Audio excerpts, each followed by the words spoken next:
Potom v tej otázke zaznelo, že Jakub vo svojom liste hovorí, že je treba dodržiavať celý zákon. To je fakt pravda, ale Jakub už sa nevyjadruje k Mojžišovmu zákonu. On sa už vyjadruje práve k tomu kresťanskému zákonu, to znamená k zákonu lásky. Človek má vyplniť komplet celý zákon, ktorý patrí do novej zmluvy. Aby sme ešte upresnili, tak viac menej zhodou určitých okolností ten morálny zákon novej zmluvy sa do značnej miery kryje s 10 prikázaniami, ktoré dostal Mojžiš na tých tabuliach. Nekryje sa úplne, ale takmer úplne.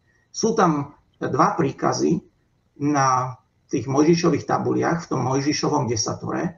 Sú tam 2 príkazy, ktoré nepatria do prirodzeného zákona. To znamená, nepatria do toho zákona lásky, do toho zákona milovať Boha nadovšetko a blížneho ako seba samého.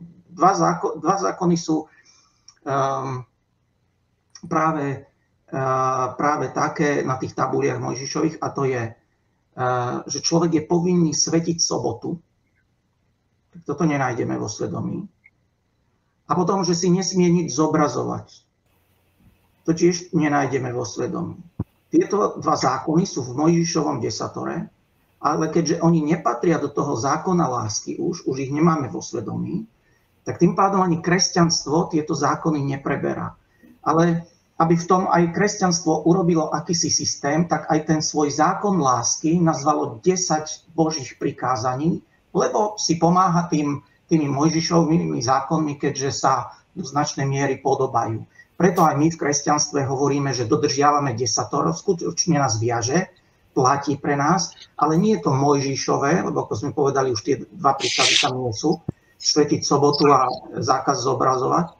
Toto nás už neviaže, ale viažú nás všetky ostatné prikázania, pretože tie patria do nového zákona, to sú príkazy lásky. Teda možno zhrnúť, že áno, Mojžišov zákon, Mojžišovo desatoro nás neviaže, viaže nás kresťanské desatoro, ale to kresťanské desatoro do značnej miery sa podobá alebo kryje s Mojžišovým desatorom. Dobre, ďakujem pekne, to je dobré vysvetlenie. Niekto niečo?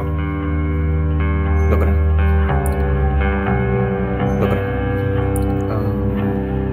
Ďakujem pekne, toto bolo veľmi pekné a verím, že aj tu na túto síce dlhú otázku, ale sme vysvetlili, lebo to bolo tak trošku popletené.